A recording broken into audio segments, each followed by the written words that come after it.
Hey, what's good, everybody? Good afternoon. This is Barbershop Talk with JT. I'm Earl, representing the 14 Rings NFC East podcast. I go along as JT. I'm in that JT Wolf energy today, and I'm here with a special brother of mine, chatting with Cheese. How's it going, man? I'm doing good, bro. How you doing, man? I'm doing good, man. Truly blessed, and same hope on your end as well. Yeah. It's gonna be Appreciate a you for having short. me on too, man. Appreciate you. Oh, of course, anytime, Yes, bro. sir. Anytime, Yes, man.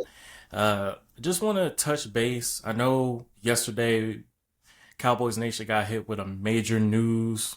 Some call it a bombshell, pretty much another nuclear by the Joneses. Dallas Cowboys traded Micah Parsons to the Green Bay Packers for two first round picks and defensive tackle Kenny Clark. Chad, Cheese, how do you feel about everything that's going on with this trade right now? How are you feeling overall? I'm gonna be honest with you, bro. Yesterday, when I got the news, I was actually on my way home, and Same here.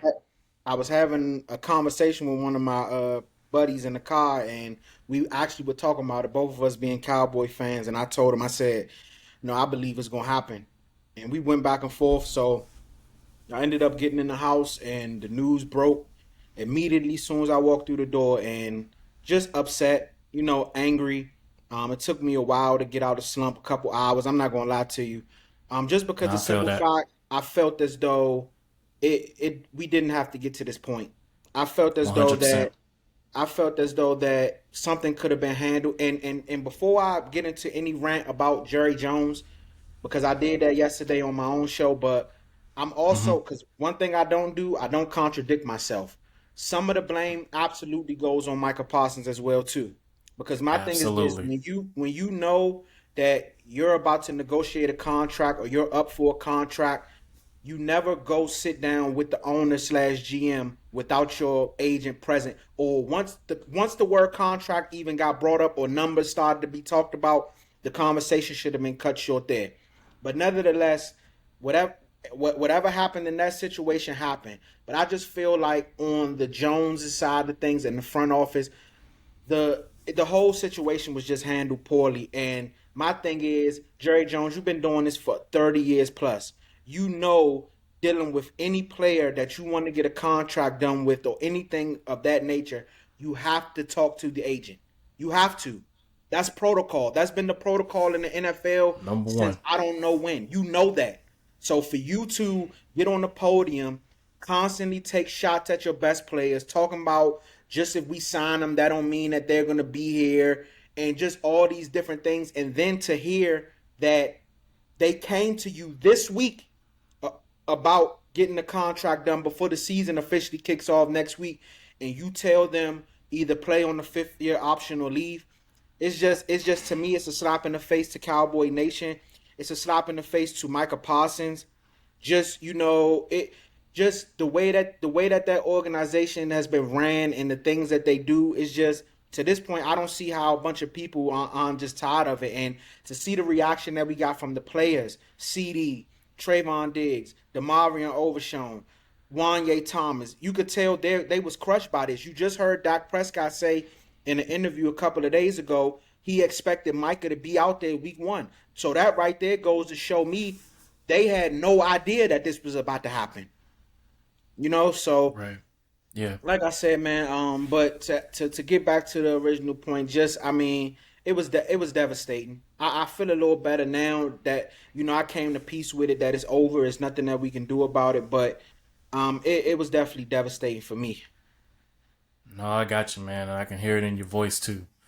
The situation, I was on my way home from work as well, and my Mm. good buddy Lucas called me as I'm on my way home, dropped the news. At first, it was like I just had to pause for a moment where I was just like, was that a legit thing? I know that there was rumors in regard to it, but knowing Jerry, they would get a contract done.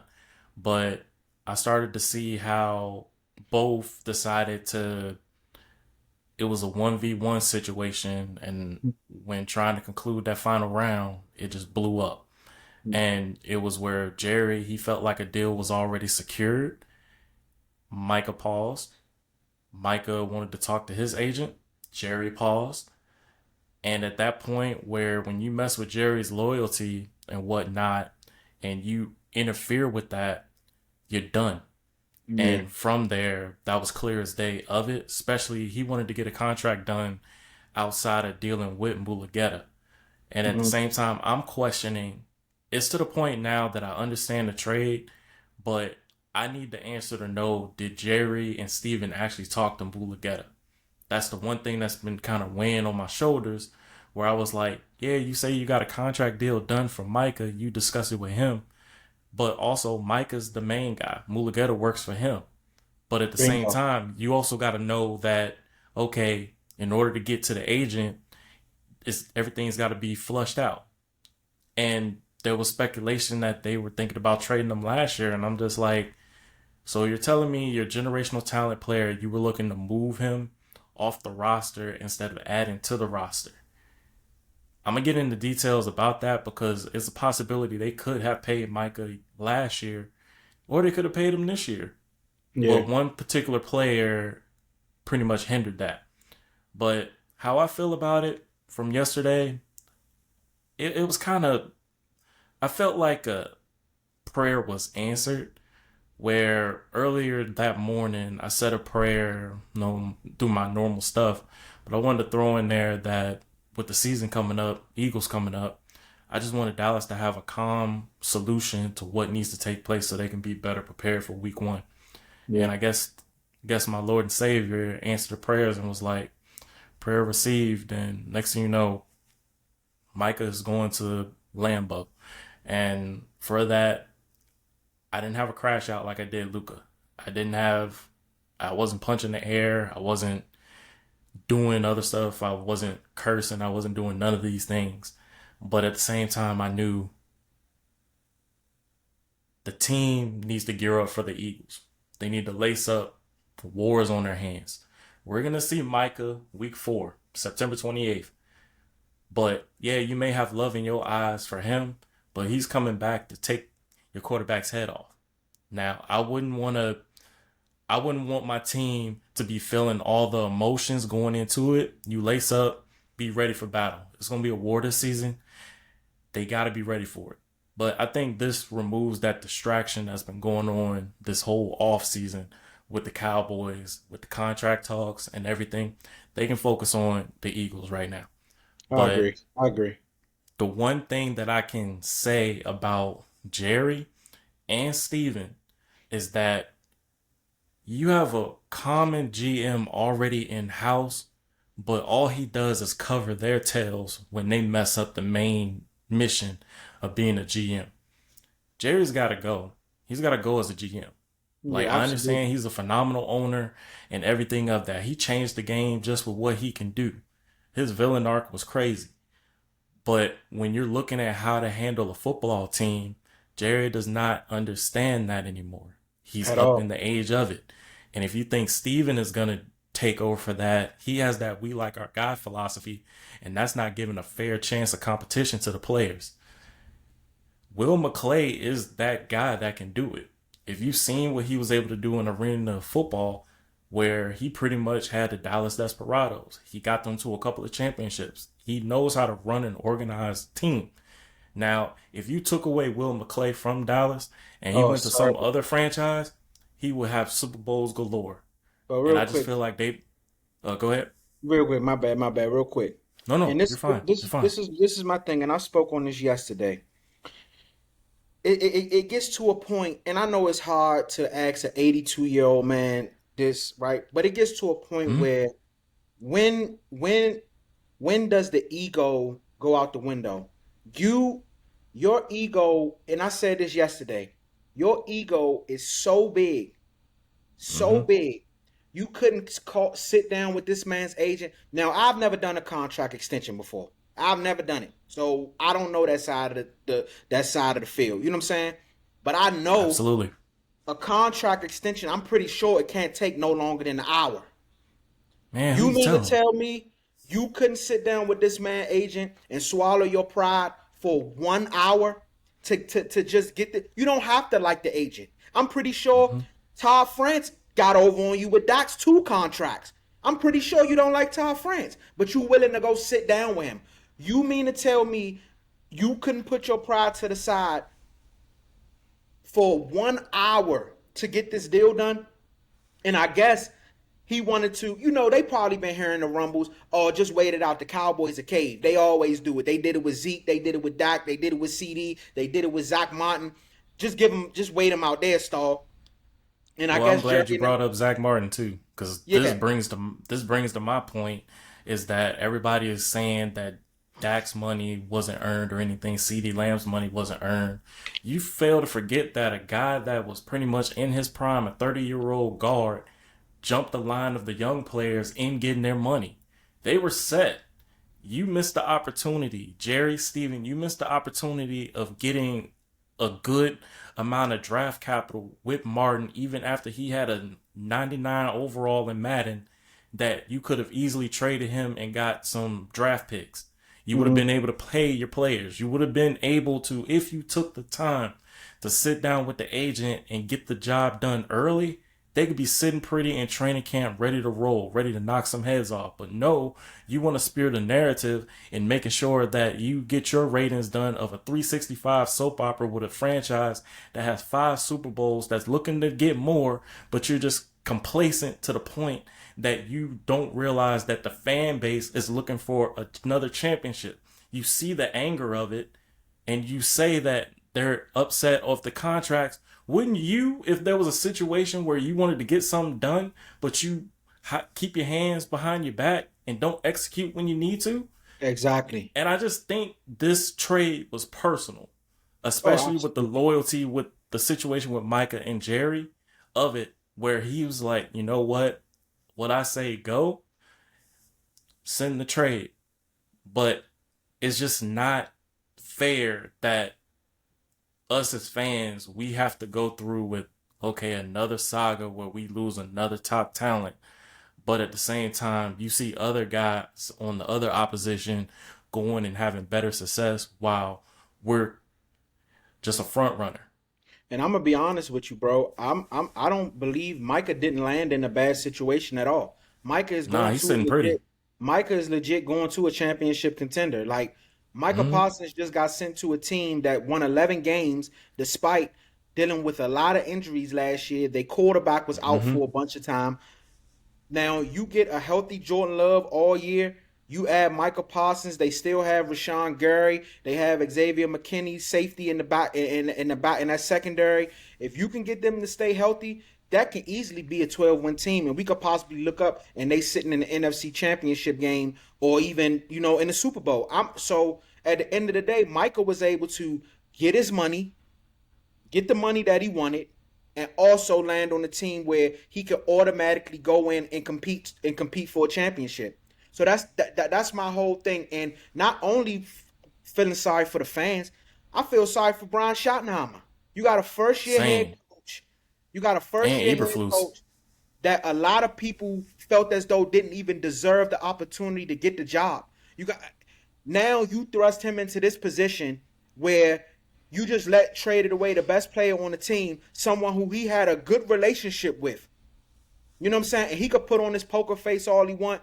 I know for a fact Brian Schottenheimer didn't want them to trade Micah Parsons because Nah, he's hurting it. He's hurting behind it. he I even know said he's a hurting. couple of interviews ago he expected Micah to be out there week 1. So Jerry sitting in Yeah. front of that microphone yesterday saying that they came all together and it was a collective.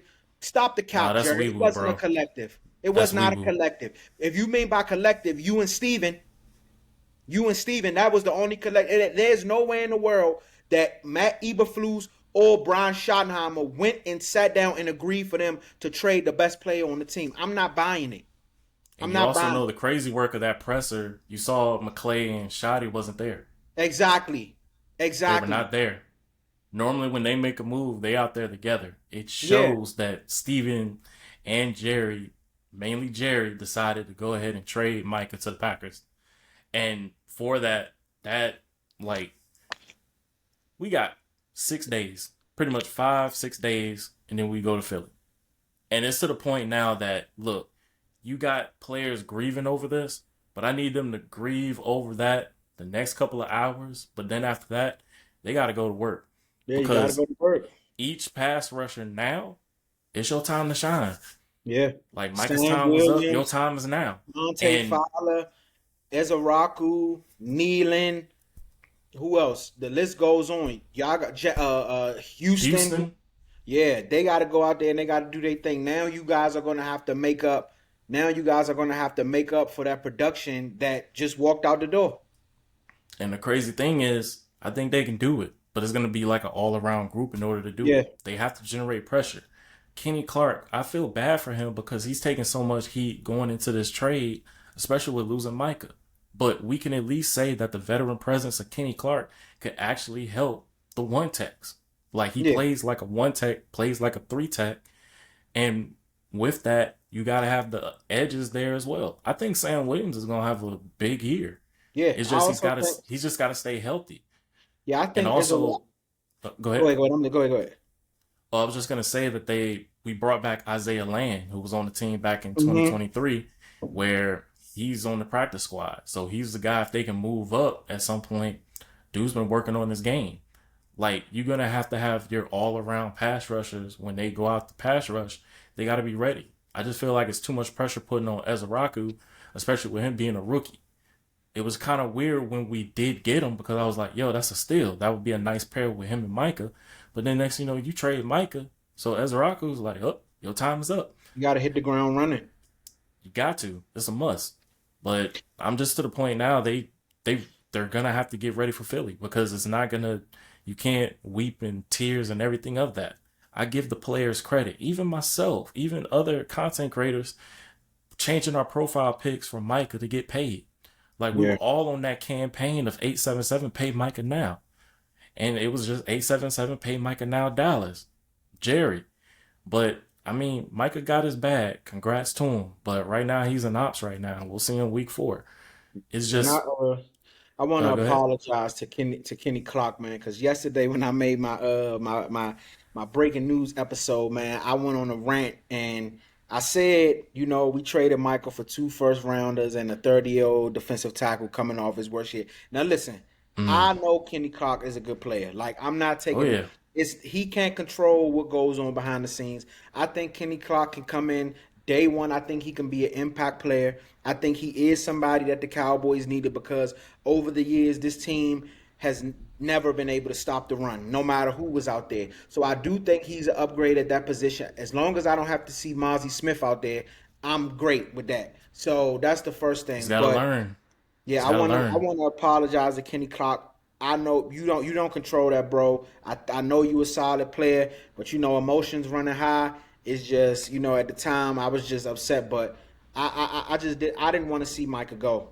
I didn't. I'm gonna be honest. Me I didn't want to see him go. Honestly. Bro, I did the research before I even had a platform to get my word out. I was talking with my late uncle about just bringing Micah Parsons to Dallas. He wanted all the way from Penn State.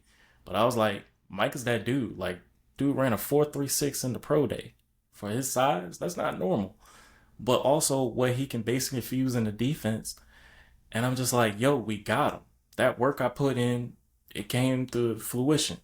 But just to see him go to a rival that I can't stand, I'm glad he didn't go to the Eagles. Because Lord knows, bro, man, like you would have talked me off the edge. But it's just to the point, Micah's gone. And even at that point, we lose. We go from a 10 at pass rush, we're possibly to a 7.5. I mean, he was basically taking the majority of the pass That's rush. giving him a high number, 7.5. I don't know. They might not be that high in It my book. I gotta see him.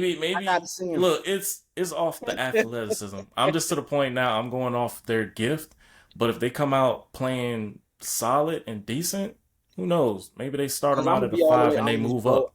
I don't feel like no team is gonna be walking in. If they see Dallas on their schedule, I don't think no team is gonna be worried about their pass rush. Like that's Mm-mm, something that no. they're gonna have to prove to everybody. That's something that they're gonna have Oh, to it's a go out show there and us show. situation, Yeah, show us season. we can get to the quarterback. So until then, and this is the thing I'm trying to explain to people.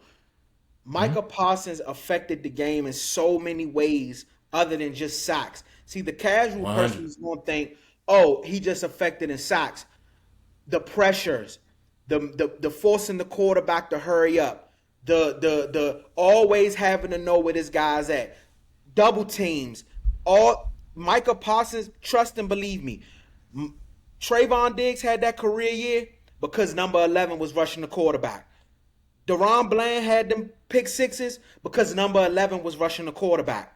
When you take that factor away, now that's when you'll start to see that you need somebody up there that could hurry that quarterback up and make those inherent throws, which is gifting you those interceptions, pick sixes, and things of that nature. You know what I'm saying?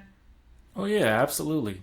That that's what I don't understand with the trade is that you could have easily got a deal done if you really treated Micah correctly and at least talk to the agent instead of just trying to weasel past the agent. Like he makes the decision too. Like you're trying to finesse what you did. Like who knows? If you wouldn't have paid Martin and traded him, you would have got extra capital.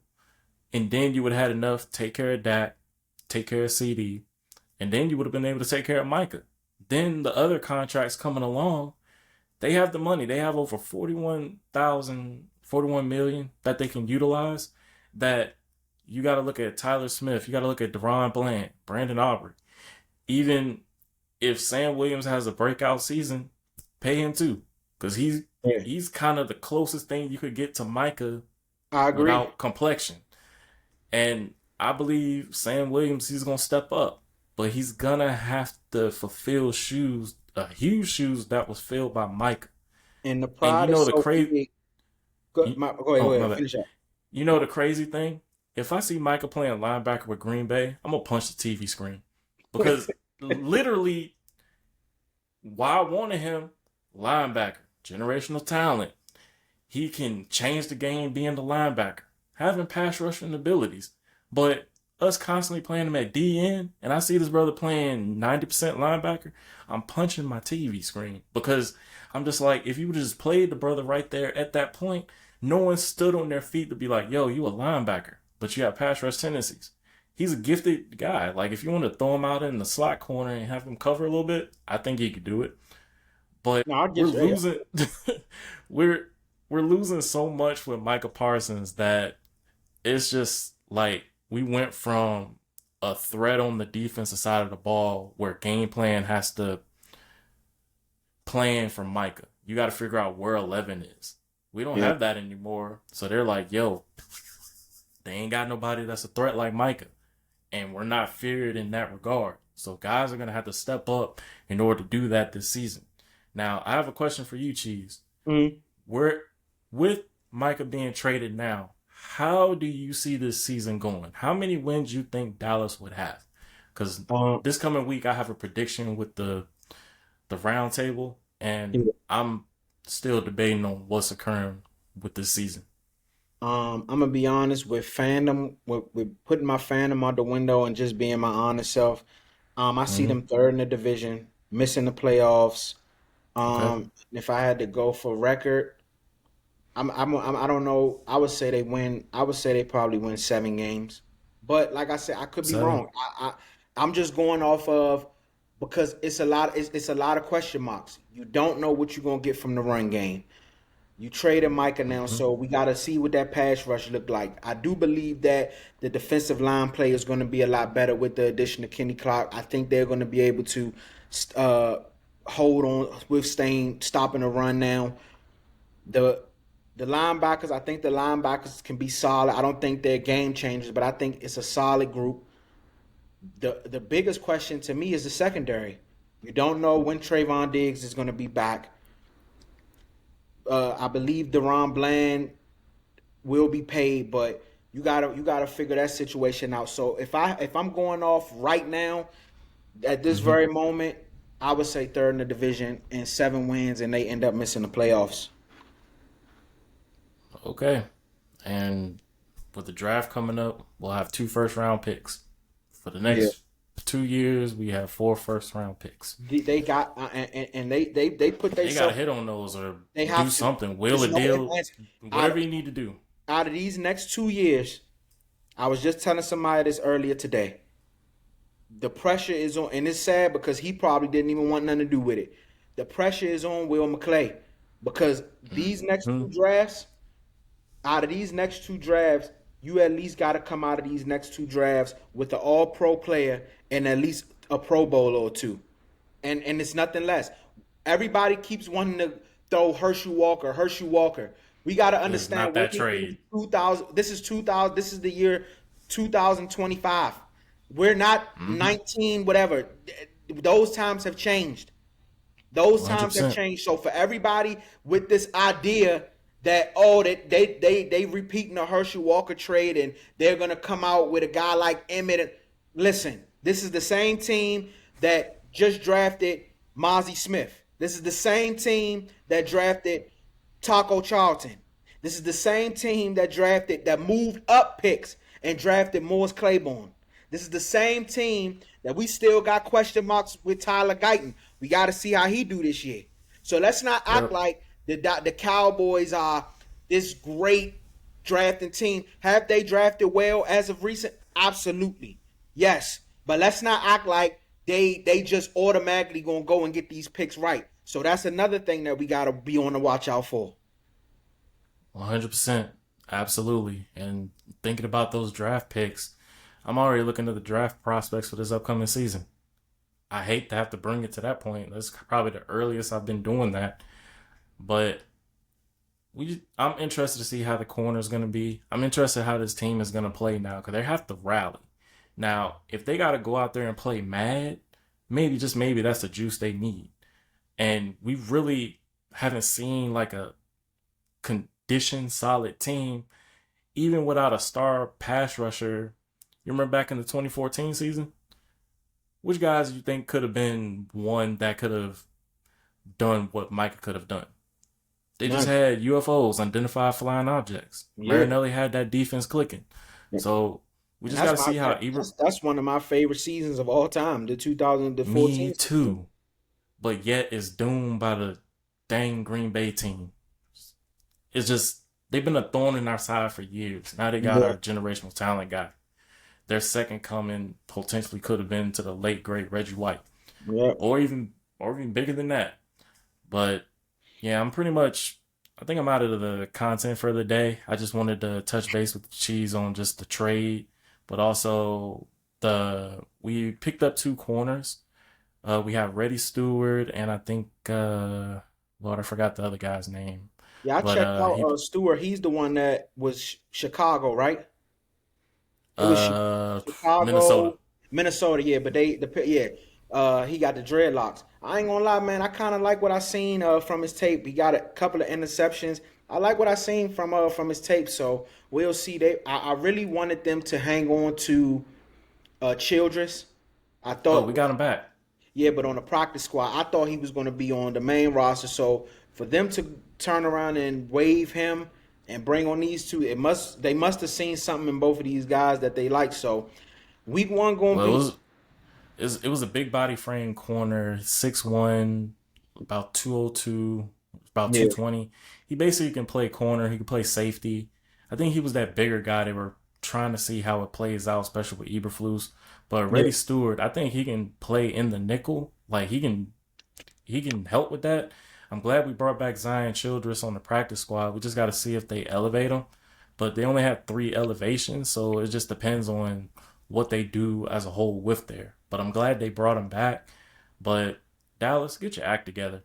We got a game on Thursday next week, and I need these guys pumped, ready to roll, and not feeling the emotions, especially after the Micah trade. Micah's gone, y'all. Cowboys Nation, Micah's gone. We got to rise up for the team, ready for week one, because it's needed. Because And I'm we gonna got be a honest, juggernaut. man. If they can somehow go out there and win, that would be a huge boost for them. If they can somehow weather this storm and go out there and win that game, and I'm not saying it's impossible. I know everybody want to already crown Philly before the year even starts, but let's not act like they lost a lot of pieces too. Mm-hmm. So, like I said, I still believe that the offense can go out there and put up numbers as long as Dak Prescott is out there, as long as you have CeeDee Lamb, George Pickens now in the fold, Jake Ferguson.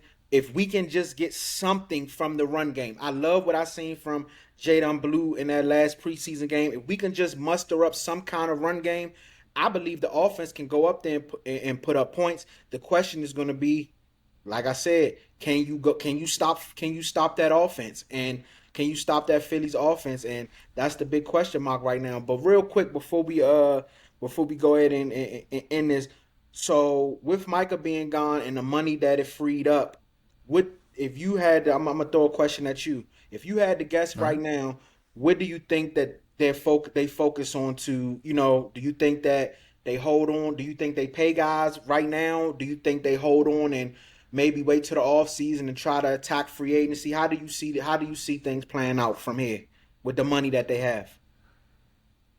If they play it correctly and they understand how Cowboy Nation feels, I think running back would be a good situation. Go trade for a running back. I have two running backs in mind that even though they got their contracts, you can still trade and utilize some picks, maybe a first and a third for them.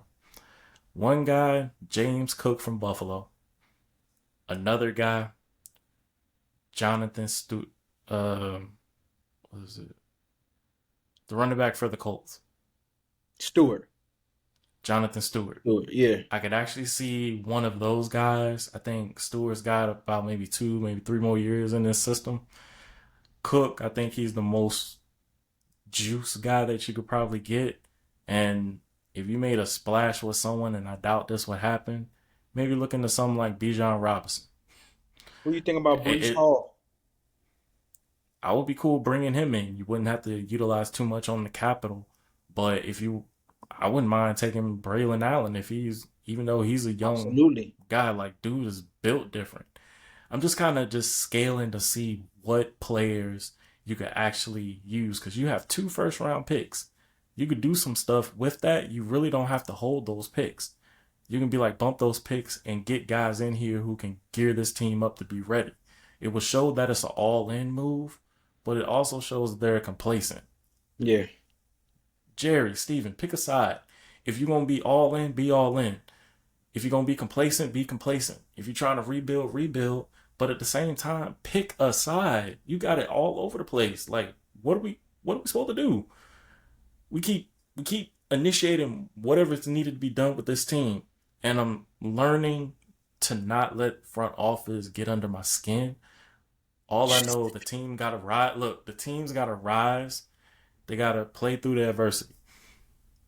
I'm trying, bro. I am trying I feel because they've you. been a thorn on my side this offseason, bro. And I'm feeling it. And I'm just like, I don't need that energy from the Joneses. Like, they can color in coloring books, kick some rocks, but they got to figure it out. I'm team Cowboys. I'm not team Jerry. I'm not team the players. I want this right down the middle. Figured out how to make this team better. And on that, I really want to see this team succeed. I It's agree, long bro. overdue. I agree. I But agree. I'm gonna conclude this episode of Barbershop Talk. This is the longest episode I've had, and I got a chance to work with it with my brother, chatting with Cheese. Hey Cheese, where they can find you?